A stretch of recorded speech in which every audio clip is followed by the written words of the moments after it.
মারিয়া মান্ডা বাংলাদেশ দলের ক্যাপ্টেন এবং এবারে ইন্ডিয়াতে হচ্ছে উইমেন সাব চ্যাম্পিয়নশিপ এবং প্রথম ম্যাচটা বাংলাদেশ খেলেছে মালদ্বীপসের সাথে 4-2 ব্যবধানে জয় তুলে নিয়েছে এবং ম্যাচ সেরার পুরস্কারটা উঠেছে মারিয়া মান্ডার হাতে, ক্যাপ্টেনের হাতে।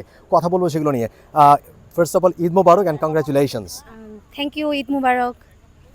কেমন হলো ম্যাচটা? আসলে আমরা তো ডিফেন্ডিং চ্যাম্পিয়ন, গত দুইবারের চ্যাম্পিয়ন, সেই অনুযায়ী ফার্স্ট ম্যাচটায় যেরকম টার্গেট নিয়ে এসেছিলেন সেই টার্গেটটা কি ফুলফিল হলো?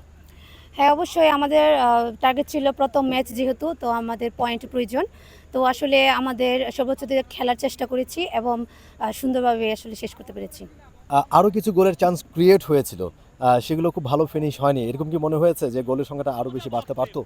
হ্যাঁ, তা তো অবশ্যই। আপনার অনেক সময় গোল যে আমরা অনেকগুলোই অ্যাটাকে গিয়েছিলাম, তো গোল হয়নি, অনেকটা মিস হয়ে গেছে।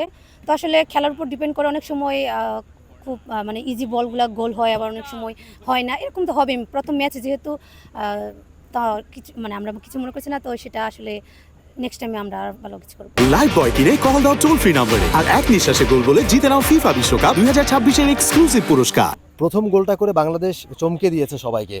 আনিকা যে গোলটা করলো মাত্র 11 সেকেন্ডে গোল, সেটা সাফের ইতিহাসে এখন পর্যন্ত নেই এবং বাংলাদেশের ইতিহাসে তো নেই। সেই গোলটা নিয়ে কি বলবেন? আসলে সর্বপ্রথমেই টার্গেট ছিল যে বলটা সেন্টার করবে, আমরা সবাই প্রেসিং করব। তো ওইভাবে আমি প্রথমেই প্রেসিংয়ে গেলাম, তো ওইটা আমার পায়ে লেগে আমি কিন্তু ঋতুকে পাস দিয়েছি। তো ঋতু সাথে সাথে পাস দিয়েছে, আনিকা গোল করেছে। এটা আমাদের জন্য প্রথম যে রেকর্ড, আমরা প্রথম মিনিটেই আমরা স্টার্ট করে গোল পেয়েছি। ওকে, আপনি ক্যাপ্টেন্সি করছেন এবং ক্যাপ্টেন হিসেবে প্রথম আপনি স্টার্ট করেছেন আজকে, কেমন এনজয় করলেন? ক্যাপ্টেন্সিটা কেমন এনজয় করলেন? এনজয় বলতে সবসময়ই যে আমাদের টার্গেট থাকে ভালো খেলবো এবং দেশবাসীর জন্য আমরা ভালো একটা উপহার দেব এবং ভালো খেলা উপহার দেব। তো সেই লক্ষ্য নেমেই আমরা আসলে সেই জিনিসটা করতে পেরেছি। খুব ভালো লাগছে, ক্যাপ্টেন হিসেবেও আসলে খুব ভালো লাগছে। নেক্সট ম্যাচটা তো বেশ হার্ড একটা ম্যাচ, কঠিন ম্যাচ ইন্ডিয়ার সাথে। কতটুকু প্রিপারেশন আজকের এই ম্যাচের মধ্যে দিয়ে নিতে পারছেন বলে মনে করছেন? আসলে যে আজকে প্রথম ম্যাচগুলো যেগুলো ভুল হয়েছে, সেগুলো যেন আরও সামনের ম্যাচগুলোর মধ্যে আমরা আরও ইমপ্রুভ করতে পারি। আর যেগুলো আসলে টেকনিক্যালি আমাদের সবথেকে বেশি ইম্পর্টেন্ট, সেগুলোই আমরা আসলে আরও ইমপ্রুভ করব। দেশবাসীর জন্য কিছু বলতে চান? আজকে একটা বিশেষ দিন, ঈদের দিন, আজকে বাংলাদেশে ঈদ পালিত হচ্ছে, এখানেও আপনারা হয়তো ওইভাবে কোনো কিছু করতে পারেন, ঈদের আনন্দটা এখন খেলার মধ্য দিয়েই উদযাপন করছেন, কিছু বলতে চান কিনা? আসলেই আমাদের লক্ষ্য ছিল যে আমরা যে আজকের প্রথম ম্যাচ আমরা ভালো একটা রেজাল্ট দিয়ে আমরা শুরু করব এবং দেশবাসীকে একটা ভালো উপহার দেব। তো আসলে আমরা সেটা পেরেছি। আর সবার প্রার্থনায় আমরা আসলে ভালো খেলতে পেরেছি, সবাই সুস্থ ছিলাম। তার জন্য অনেক অনেক ধন্যবাদ জানাই। এভাবেই যেন আমাদেরকে সাপোর্ট করেন এবং আমাদের প্রত্যেকটা ম্যাচ যেন দেখে এবং আমাদের জন্য সবাই দোয়া করে। Thank you so much Thank captain. you. Thank you.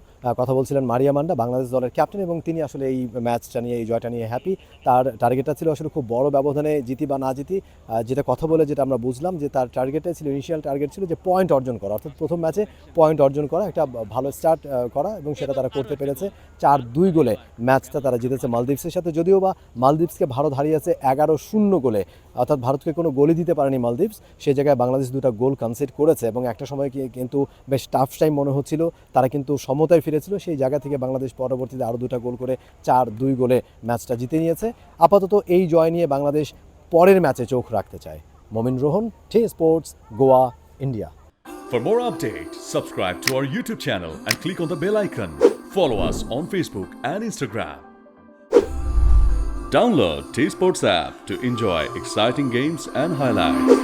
Visit tsports.com.